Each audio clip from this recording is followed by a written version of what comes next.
We are creatures of desire. What we most desire is meaning. What makes us suffer most is a lack of meaning. The Meaningful Life with Andrew G. Marshall.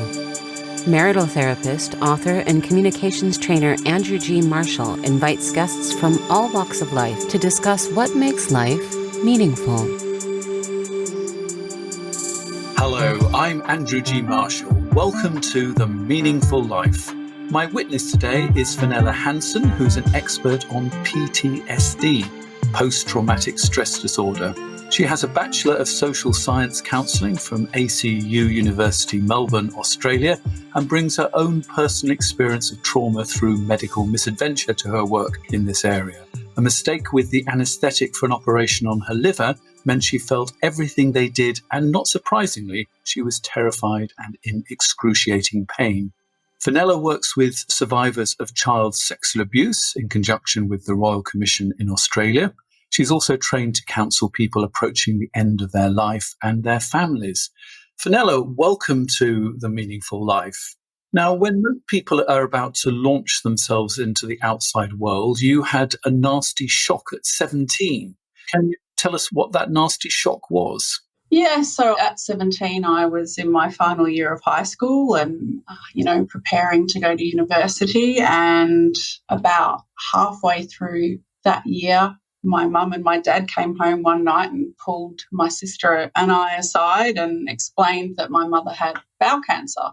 And, it really turned my world upside down. At 17, you don't sort of really consider that your parents are going to die at any time soon. My mum was 44 at the time, so she was very young.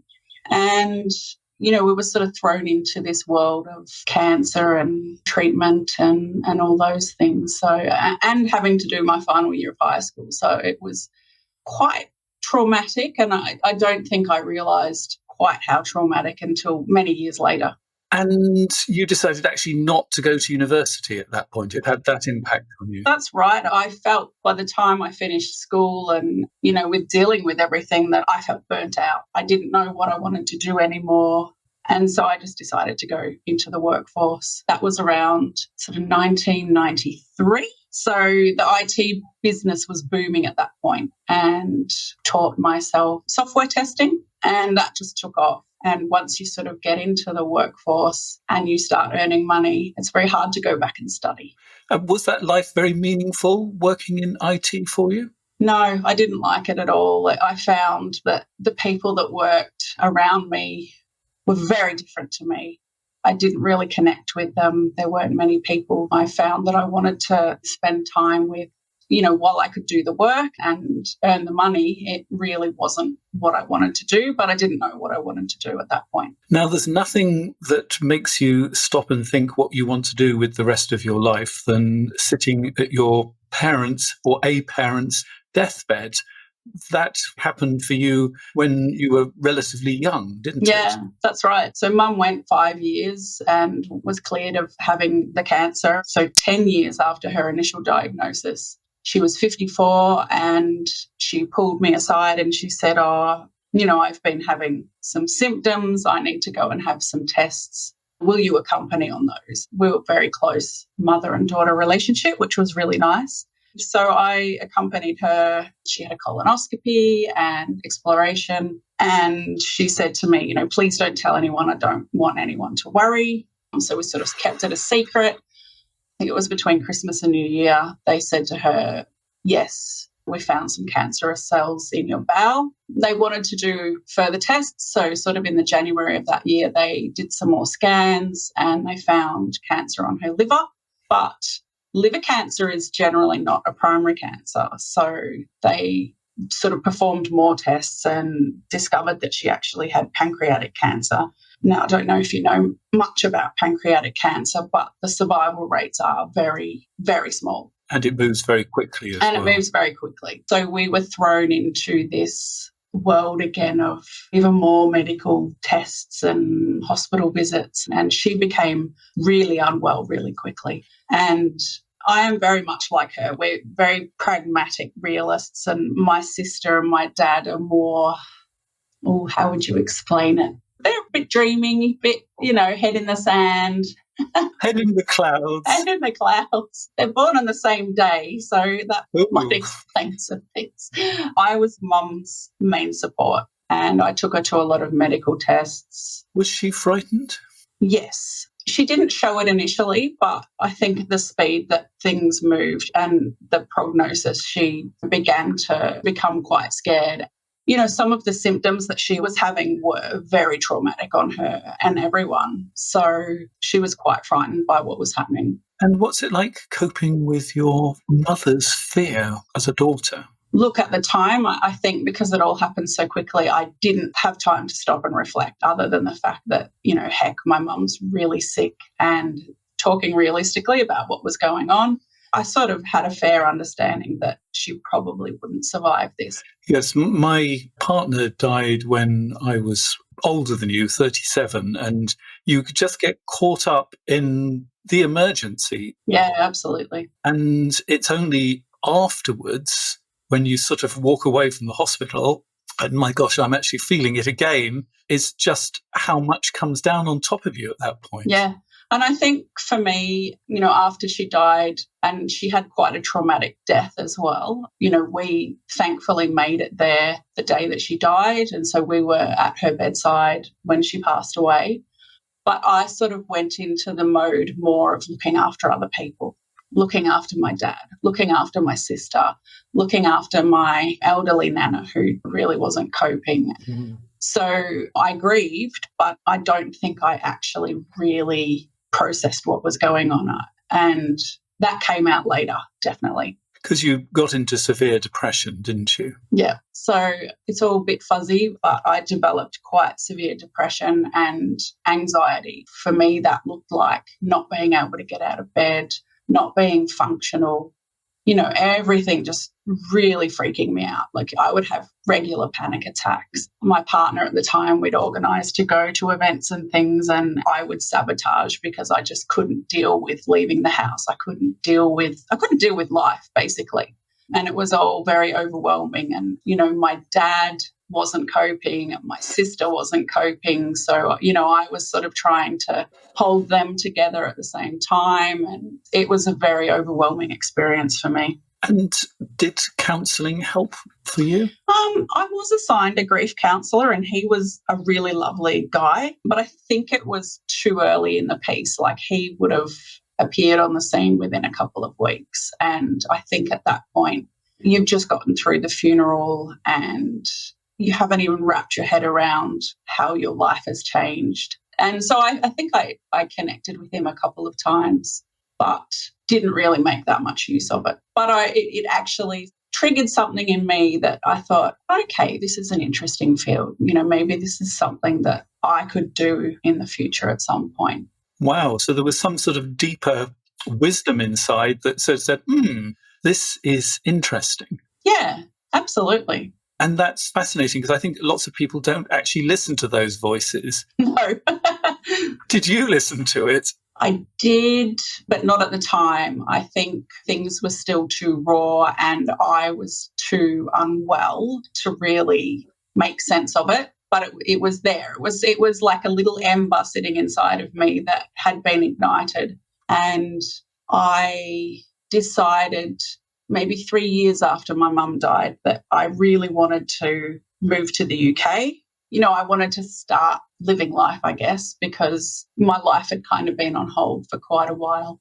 So it was a very positive experience moving country for you. It was. It's really hard to explain how much of that baggage that I had on board around being the person whose mother had died.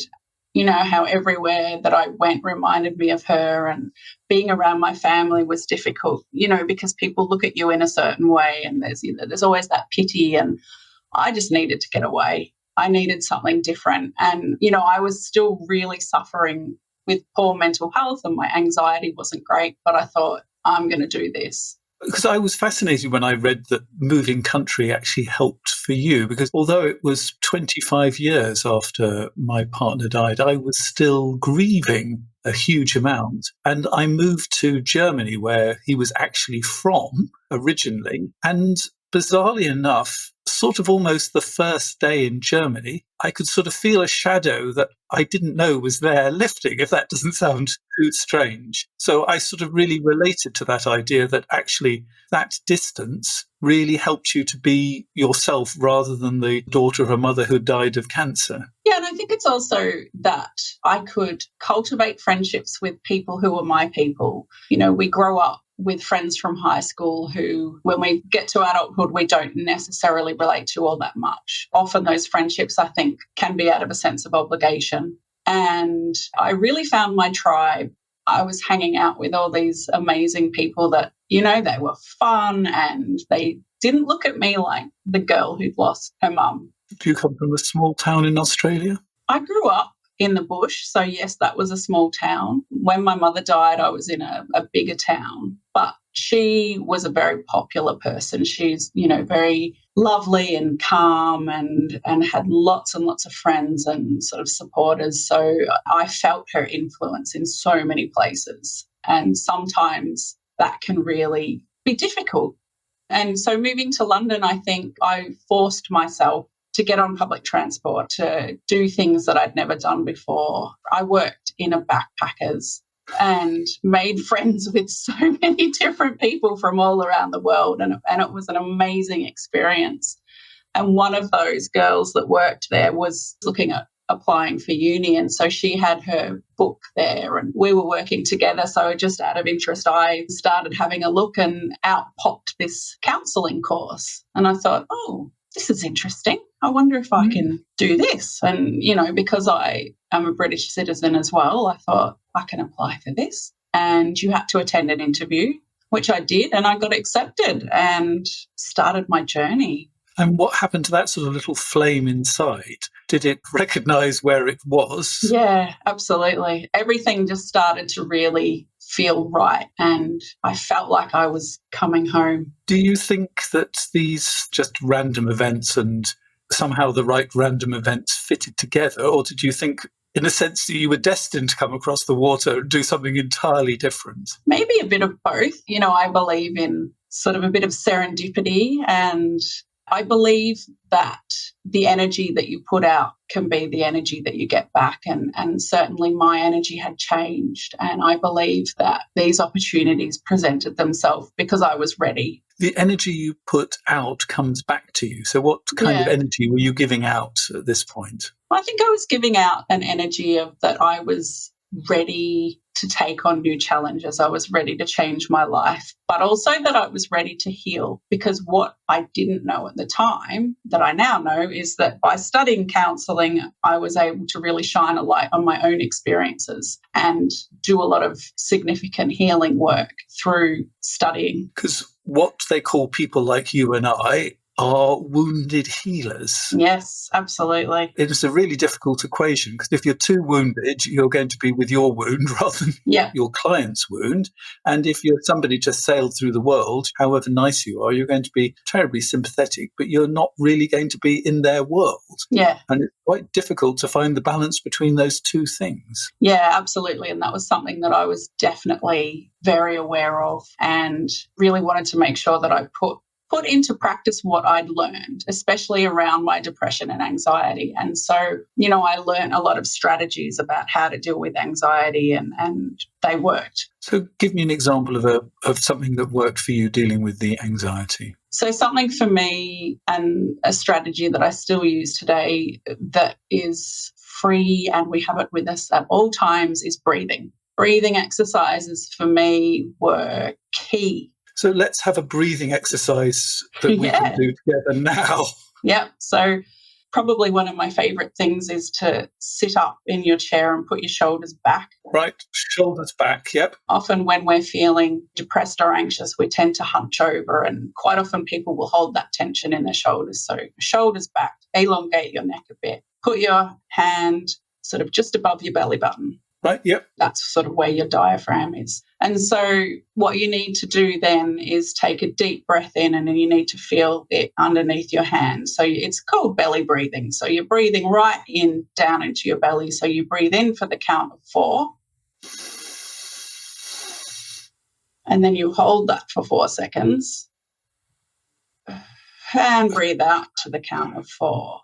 And you can actually hold it at the end for the count of 4 as well. Yep, I do that. I always hold for a count of 4. Yeah. So funnily enough, when I learnt this strategy, no one ever taught me theory behind why this works. And I actually only learnt this when I started to study to become a trauma therapist. We have what's called the vagus nerve that runs right through our body, and vagus means wandering, and the nerve runs right through it. It's like a tree running through our body, and it wraps itself around all your organs. And by doing that belly breathing, you're effectively squashing all the organs in your abdomen. And by squashing those organs and the vagus nerve that runs around those, that activates things and slows things right down.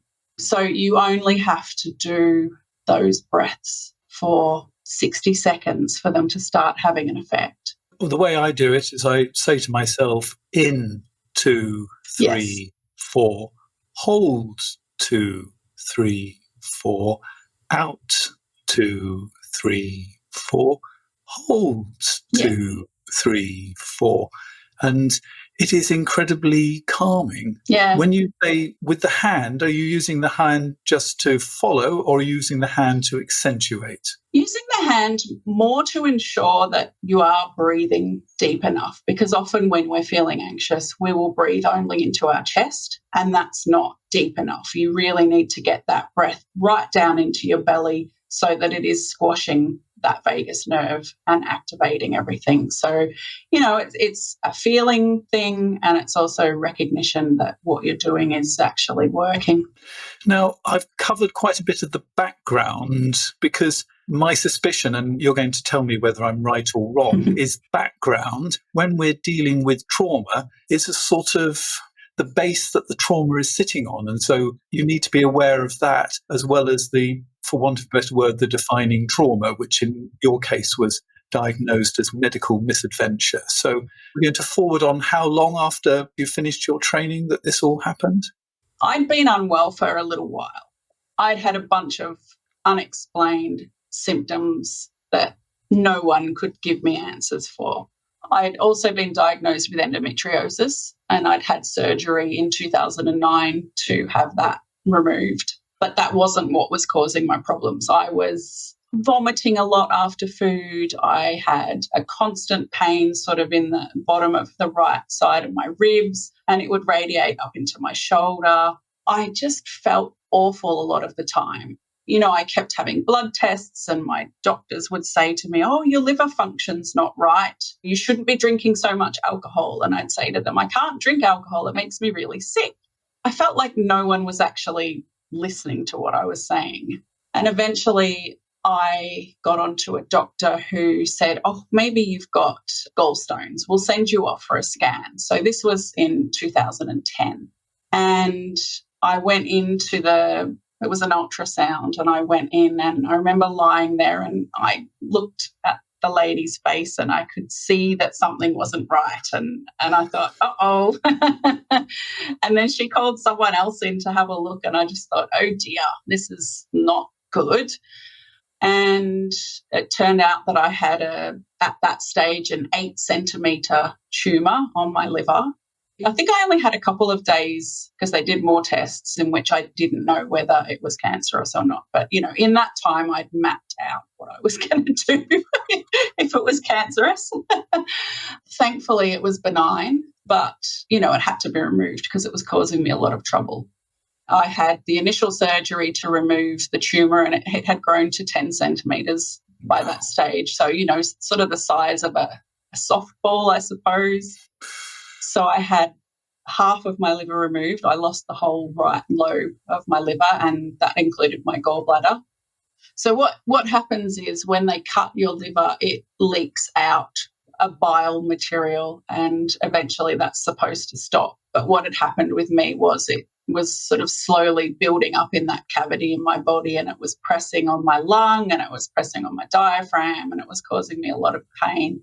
It was too dangerous to try and drain it because they'd have to go through my lungs, and that would introduce infection. And they sort of just said, "Oh, it'll get better. You'll be fine." Like, they sent me home, and I sort of got on with my life.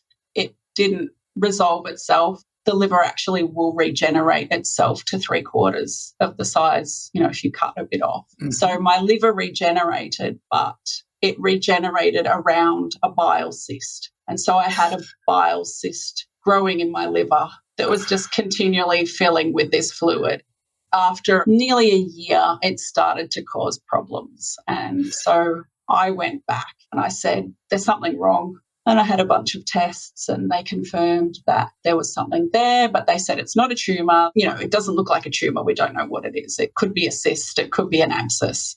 And they decided they would put a drain in to drain whatever it was out. I had a bag attached to me and it was just horrible. Yeah. So I was carting this bag around that I could drag along the floor behind me, and it was filling up with this fluid. And at some point, I started to really become unwell. I was getting fevers and aches and pains, and sort of like that feeling that you get when you have the flu.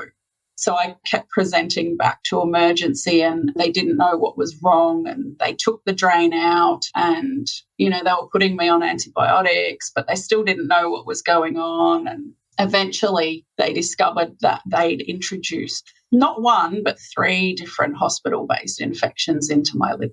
Oh, thank you. Yes. So I had golden staph, Enterobacter, and I had E. coli.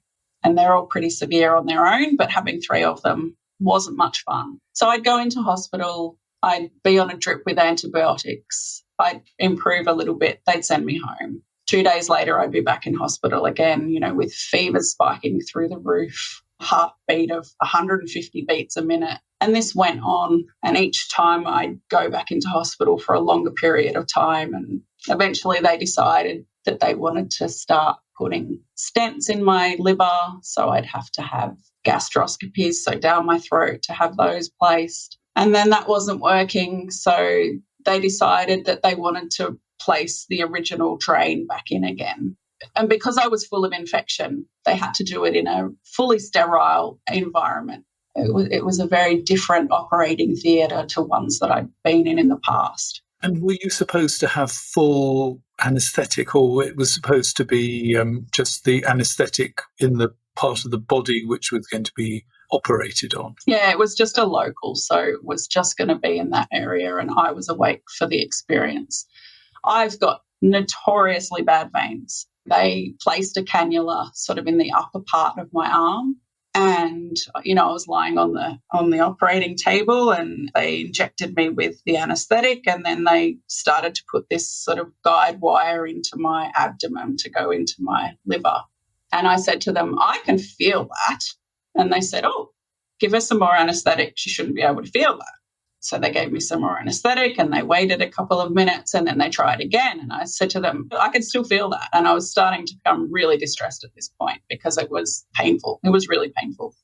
I could see them all sort of going, oh, what's going on here? And they said, give us some more, but this is probably the most that you can have, because they'd given me quite a bit by this point. And at that point, it all just went wrong, and they were holding me down, and they were putting this thing in me, and I was feeling it all. They were physically holding you down? Yeah, because I was struggling, and they were trying to put this guide wire into me in a tube, and at no point did they stop and sort of say, okay, well, why is she feeling this? What's going wrong here? They just proceeded. Anyway. I want to use a word that begins with F at this precise moment, but I won't. Fair. Finally that was done, and I was wheeled out into recovery, and, and I was sobbing, and the nurses were doing their best to try and console me. And I said to them, my arm feels really weird. It felt tight and it felt wrong. And so a nurse came over and she sort of rolled up the gown that I had on, and I can only explain it that it looked like a reverse Popeye. It looked like I had a great big muscle under my arm. And I watched the colour drain out of her face, and she just looked at me and she said, oh my God, that's the anaesthetic. None of that went into your system. So basically it had gone in subcutaneously, not into my veins at all. So it was just sitting in my arm, making my arm numb. So effectively they operated on your liver in sort of conditions from the previous century. Yeah.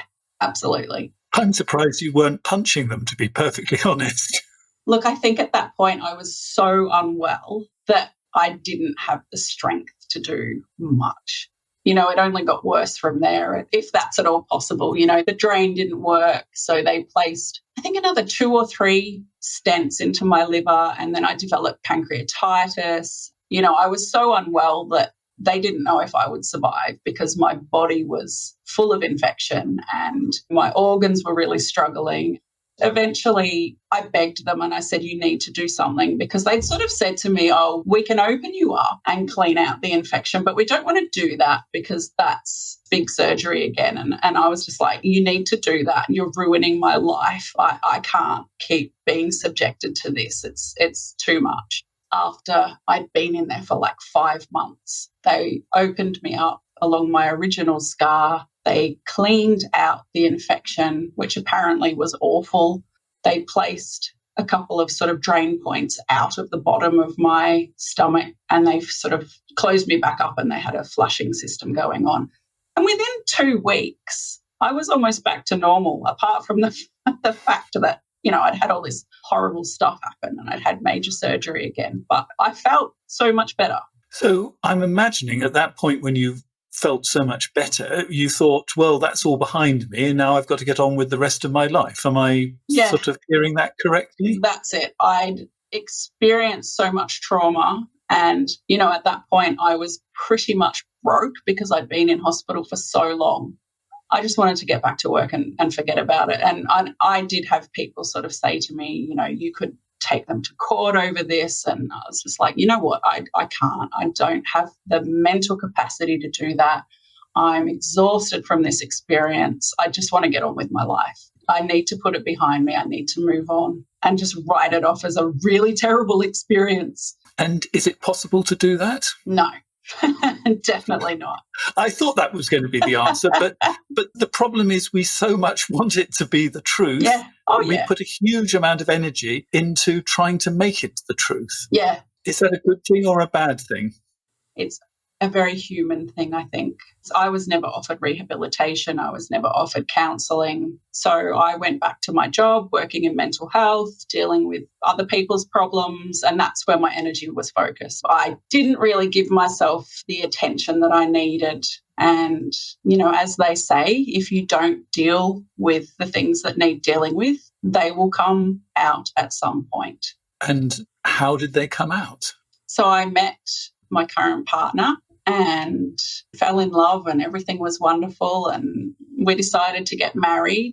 Congratulations. Thank you. And then my body went, oh, you're in a safe space now. You can start processing your trauma. Ooh, yummy. But I didn't really understand what was happening. I started feeling depressed, uncomfortable in my own body. I didn't like to be touched anymore. Like I was very confident. I knew what I wanted. I knew what I was doing. All of a sudden it was like I'd lost my mojo. I didn't know what I wanted anymore. Everything just sort of freaked me out a lot. And it's really interesting. You had to be in a good enough place for that to actually come out. Yeah, and that's quite often, a really common thing with trauma in people is that your body will hold on to that until it feels like you're in a safe enough space to actually deal. That's definitely what happened to me. I was working in mental health, so I'd sort of done a little bit of trauma training at that point, but a lot of the stuff that you read and get taught about PTSD is that you have flashbacks and that you have dreams and memories and that you're hyper aroused and that noises will make you jumpy, and that wasn't me. As it turns out, that's because I spent so much time in hospital on so much morphine that none of it was stored in my brain. And one of my favourite trauma therapists is a guy called Bessel van der Kolk, and he's written a book called The Body Keeps the Score. Yep, it's one of the books that I recommend as well. It is absolutely brilliant. And it basically explains that trauma is stored at a cellular level and that it's not necessarily going to be memories and flashbacks, but that you can have physical manifestations of those traumas. And that's exactly what I was having. We're going to put the details of that book, and there's another book that you recommend, isn't there? Yes, Waking the Tiger by Peter Levine, which is another amazing book. Both of those will be in the show notes for this. So this is a really important piece of information we have here, that PTSD is, even if you can't remember in your head this information, your body is actually storing this information nevertheless. So how can you recognize if your body is storing trauma? Oh, that's a really good question. I think I can sort of talk from my own experience, is that I developed fibromyalgia, and often people with a trauma history will develop autoimmune disorders. So, things like multiple sclerosis, diabetes, fibromyalgia, those sorts of things. And that's because your body has stored it at a cellular level. Even things like brushing my teeth were problematic because I'd had 4 or 5 different gastroscopes down my throat. And so now putting things in my mouth just would trigger me. And are there behaviours that come from this trauma that you're sort of inadvertently managing the trauma through particular activities, but you wouldn't actually associate the end product with the unresolved trauma? I'm thinking about how you react to other people, that you might not settle somewhere work-wise. I'm not quite certain. But well, it does depend on the person. So for me personally, it was not liking to be touched. I used to be a very tactile person. I liked to be hugged. I've had tattoos and I could deal with pain. And then all of a sudden, I just couldn't deal with pain. Pain would just set me off. I'd have these sort of really big bad reactions to pain, and even just people touching me, I'd tense up and I'd be like, oh, don't touch me, this is terrible. So what was it like getting a diagnosis for you? It was amazing because all of a sudden I understood what was going on for me. But it was also because by the time I got a diagnosis, I'd been working in trauma therapy for 3 years. So I kind of felt a little bit dumb because I hadn't understood what was going on for myself. But my therapist, who is amazing, said to me, humans have this disconnect between the brain and the body, and that's exactly what's happened to you. And especially because my body had become such an unsafe place for me, I'd really disconnected my brain from my body. You disconnected your brain from your body? Yeah, so I didn't have to feel what was going on. Yeah, it was just an unsafe space for me. So logically, I could tell you all of these things about trauma and mental health and PTSD, but I couldn't apply it to myself because I disconnected my own body, basically. And was the earlier trauma in there, like the trauma of losing your mother and the trauma of her diagnosis when you were quite young as well? Yeah, that definitely played a part because I've always looked after other people more than I've looked after me. So that's replicated through my work. I was putting all my energies into looking after my clients and, just coming home at the end of the day and not paying attention to what was going on for myself. So what helped you? Breathing exercises, funnily enough. We've gone back to that. And it needs to be a daily practice. It needs to be something that you do so that it becomes second nature for your body, so that when you do experience something that's triggering, because if you become triggered, your frontal lobe shuts down and you can't think, oh, I need to breathe or I need to do this. So it's a daily practice. So what is your daily practice then? Well, when I'm being good, because I'm human, breathing exercises. I do yoga at home. I can't do yoga in a studio because I find that certain poses will release a trauma energy for me, and I can't tell you what that will be until it happens. I will be in a certain pose and then all of a sudden I'll just be overcome by emotion and tears, and I'll have to sit down and let that out and understand that that's my trauma coming up for me and that's my body letting go of something. Grounding exercises, going out bare feet, putting them on the soil outside and looking up at the sky and feeling the sun or the wind or whatever on my skin. They're sort of my main toolkit, really. You've somehow got to reconnect the link between your brain and your body. Am I hearing that correctly? Yeah, absolutely. I have had to re-establish that connection and make peace with my body and try and make it a safe space for me to inhabit, which is hard because I still suffer from endometriosis. So, I still suffer from a lot of pain. I suffer from migraines from time to time. I have chronic pain issues and pain is triggering from me. So it's difficult.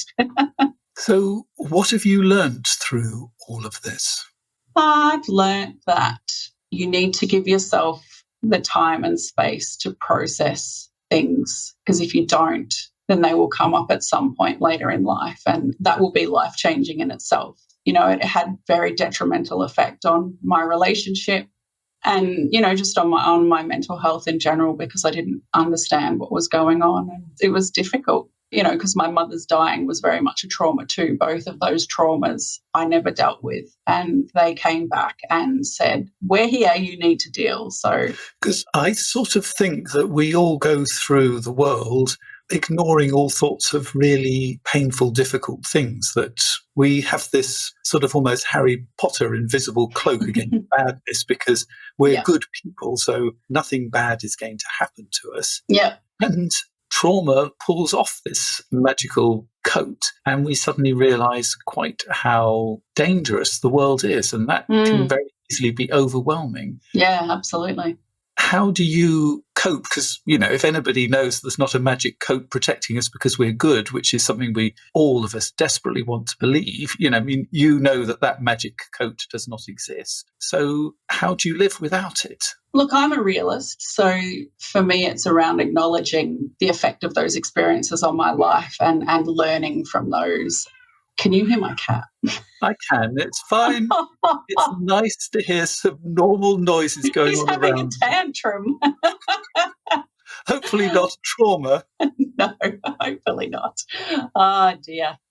Yes, I think it's about being realistic. It's about understanding what your body can do, what your mind can do, and giving yourself the space and time. I think we live in a world where we don't often stop to do the self-care things. And I know I'm really guilty of that, just push through, just keep going, you just keep working, just keep doing all of these things. And when I got my diagnosis, I actually was made redundant from my job at that time. And I took some time out from the world and really focused on myself with therapy and doing the things that I needed to do to process and deal with that and to build up my toolkit and to build up my resilience again, because I felt like I'd really sort of bottomed out with all of that sort of stuff. And you have started to, or about to start studying, psychedelic therapy. Yes. This is something that can be useful for people who've had trauma. Now, by psychedelic, I assume you're talking about LSD or mushrooms. Is this? Yes, so psychedelics at the moment covers LSD, psilocybin, so magic mushrooms, and MDMA is actually classified as a psychedelic as well. So they've discovered over the last 2 or 3 years with an organisation called MAPS and Imperial College in London, they've been running trials using these substances for people with PTSD and trauma, and the results have been phenomenal. So what was your experience? It's very hard to therapy yourself. I have used some of these substances in the past, and I definitely find that they help. But you need to take the substances and do the therapy at the same time. I would like to do this myself, but I'm going to learn how to do it for other people. The integration work, I think, is the most important work. And they're actually expanding now and doing a lot of research into addiction as well. And addiction has its roots in trauma. Addiction and trauma go hand in hand. Oh, yeah. They absolutely do. Because when you've experienced trauma and your nervous system is dysregulated and you feel uncomfortable, often people's way of dealing with that is to self-medicate, whether that's through drugs or alcohol or gambling or shopping, whatever that might be, just to take their mind off the fact that they're not feeling right within themselves.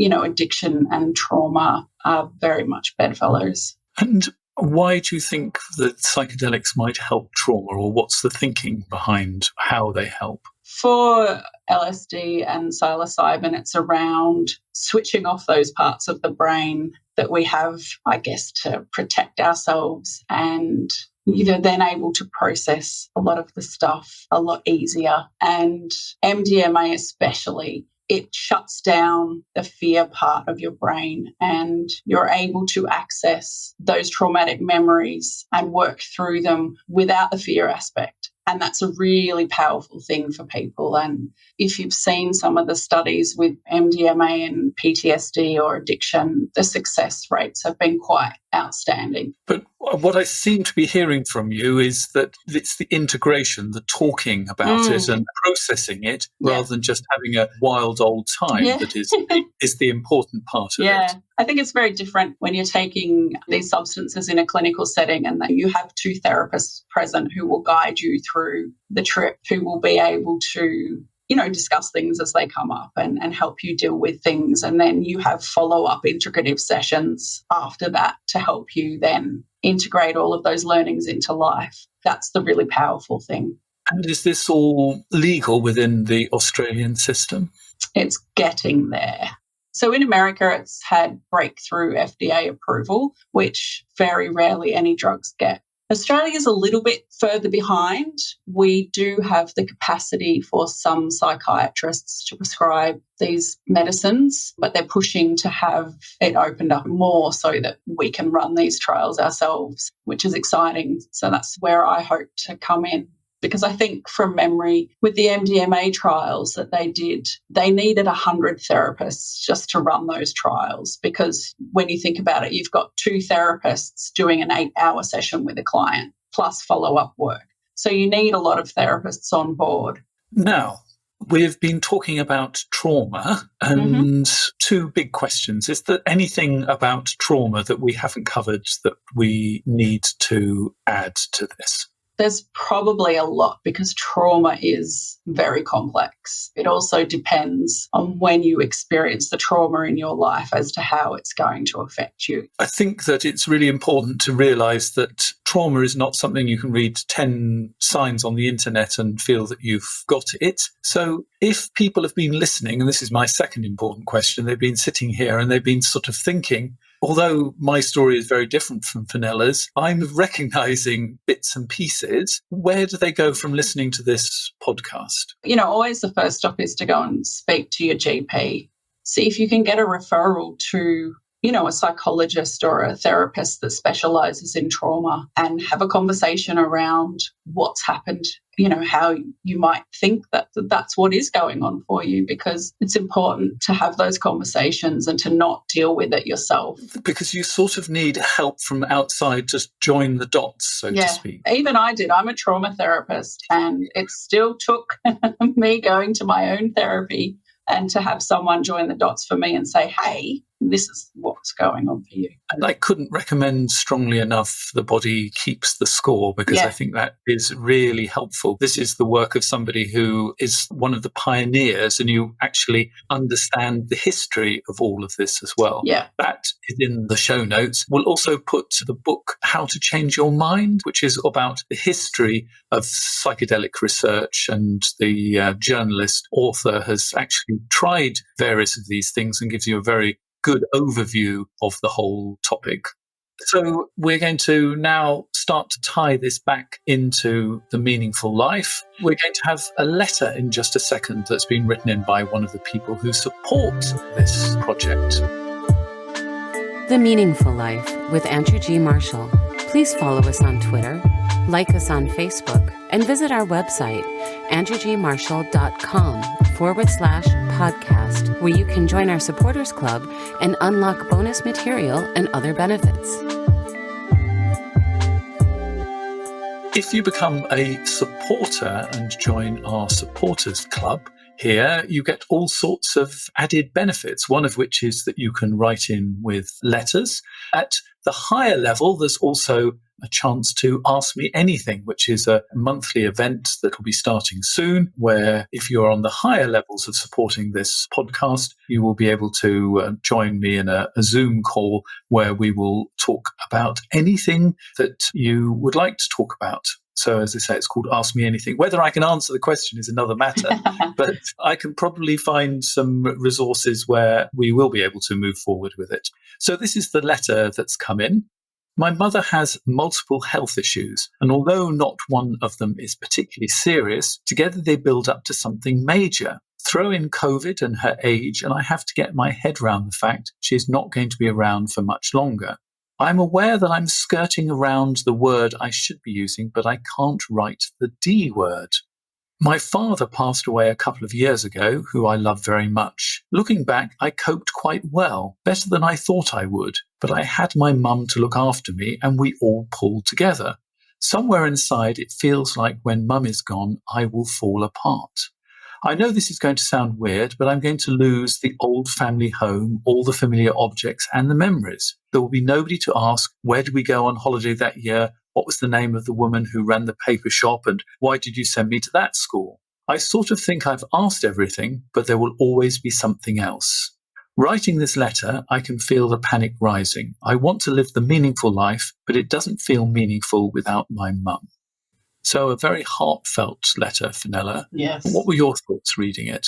They said that it sounds weird, but I didn't think it sounded weird at all because I think I've had, all of these things come up for me since my mum died. Unfortunately, our parents will die at some point, and I certainly struggle, not daily, but regularly with things. I think, if only I could ask my mum. I think the positives are that you actually still have your mum and that you can really, if you want to, create all sorts of legacies if you're both open to that sort of thing. My mum's mum, so my nana, is still alive and she's 93, and my sister and I sat with her over the last few years and basically wrote a biography of her life, and we put it down on paper because, we recognise that once she's gone, we don't have that information and we can't speak to her. And we learned so much about her life that we just didn't know about. And there's a lot of ways, if you don't want to write it down, you could interview them. Yeah, you could interview them. It can be spoken word. Do we still have tape recorders? Probably. You can do digital documents and you can put photos. So there's heaps of ways that you can sort of memorialise people when they're still alive. And I think that's a really powerful thing to do. There's also other things like death cafes. Tell me about death cafes. Death cafes are where people come together to talk about death and dying, and it might just be people who have an interest in it. It might be people who want to become educated around what happens around death. It's very living to be talking about death. I've never been to a death cafe, but if they serve good cake, I'm up for it. Absolutely. Cake and a good cup of tea. And, there's people there who are trained. And so you can ask them questions around the end of life process and get ideas around what you might like to do. Other things that I would recommend are having an end of life plan. And that's not just for people who are old. That's for everyone, for all of us. I have a document where I've outlined my wishes for what I want around the end of my life when that happens, what I want my funeral to look like, music that I want played, all of those sorts of things. I think that's a really powerful thing. It does feel really weird to do it. The first couple of times I became quite emotional sort of thinking about it. But then I thought, no, this is kind of a gift to the people that I might be leaving behind, and it takes a bit of that burden off them. I know for myself, when my own mother died, my sister and I organised her funeral, and there's a lot of decisions that you need to make. If you've even got a little bit of information around what the person might have preferred and liked, then that just takes a little bit of that guesswork away and that sort of pressure. The other thing that I would recommend is ensuring that wills are in order, as well as things like advanced care directives, powers of attorney. The person might not be able to make decisions for themselves, then you can make those decisions on their behalf. It's a very caring thing to do for someone, and those conversations can be really difficult. But again, I think they're really important, and you'd be surprised how many people would actually like to speak about these things. I did 6 months in palliative care when I first started counselling, and the amount of people who actually wanted to discuss what was going to happen to them and how they were feeling was amazing, because often their families just wouldn't or couldn't have those conversations with them. So if you find that you're really struggling with those existential worries, which are really normal, go and get therapy and talk to someone about it, because it's absolutely normal. We all feel some sort of dread around and panic around these things from time to time, and often it can be really nice to talk to someone about it. And give yourself plenty of time to process all of this. For two reasons. Number one, this might be pointing in the direction of other stuff that you actually don't want to look at, but needs to be looked at. Yeah. And secondly, it can be a real turning point in your life. So, listening to Fenella, it actually got her away from something that wasn't meaningful to something that was meaningful. Yeah, so that's right. It was a real turning point in her life. The signpost had been pointing one way and now it's going to point another way. It could be that this is an invitation to think deeper and bigger about your life. And deepen and strengthen those connections with people. So you will deepen your connection with your mother, and the fact that you've gone deeper with her will help you to go deeper with other people in the future. So I think this is the moment where we need to go deeper and ask, from all of this, how has it affected the way that you look at the meaning of life and what makes your life meaningful? I think I used to subscribe to the very popular belief that you had to be busy all the time and you had to have everything sorted out in your life and you had to know where you were going and what you wanted and what it looked like. And now I kind of just go with the flow more, and I'm open to new directions and I'm open to new ideas. I'm also all about doing what feels right for me. And all the self-care, I'm not talking about day spas and all those expensive things. I'm just talking about really little simple things that you can do for yourself when you know that you're not feeling great. What do you do? I've actually gotten into gaming. I've been playing World of Warcraft, which I love because it's something that I can do and I really enjoy, and it takes me away from everything else. Like, my job can be very heavy at times, and trying to keep my life as uncomplicated as possible, because for a long time things for me have been difficult. Now I'm trying to simplify things and do what I like and love. So what makes your life meaningful? The feeling of doing things that make me content, because I think happiness is a bit of a pie in the sky thing to want. It comes in small bits and bobs. So it's about being content with where I am now and knowing that that could change at any point, but being okay with that. So thank you very much for sharing with us on the meaningful life. It's been extraordinary. I think we're all going to need some time to process this. If you are part of our supporters circle, the conversation doesn't end here, because I'm going to ask Fenella 3 things she knows to be true, and we're going to process a little bit what we've been talking about here. At this point, I'd like to say thank you very much, Fenella. Thank you for being my witness on the meaningful life. It's been a great pleasure. Thank you. You've been listening to The Meaningful Life with Andrew G. Marshall. You can follow Andrew on Twitter, like him on Facebook, and please leave a review wherever you consume your podcasts. Making, editing, and distributing The Meaningful Life comes with substantial costs, and we'd like to ask for your help. Visit our website, andrewgmarshall.com/podcast, where you can join our supporters club and unlock bonus material for every program, send in a letter to be discussed by Andrew and his guests, and join a community of other people seeking to make their life meaningful. At the gold level, you get even more benefits. Production of The Meaningful Life with Andrew G. Marshall is by Michael Dooney. Social media by Madeleine Healy. Sound engineering and theme tune by Sebastian de la Luz Mendoza. And I'm Susie Colick. Please tell your friends and spread the word. Thank you.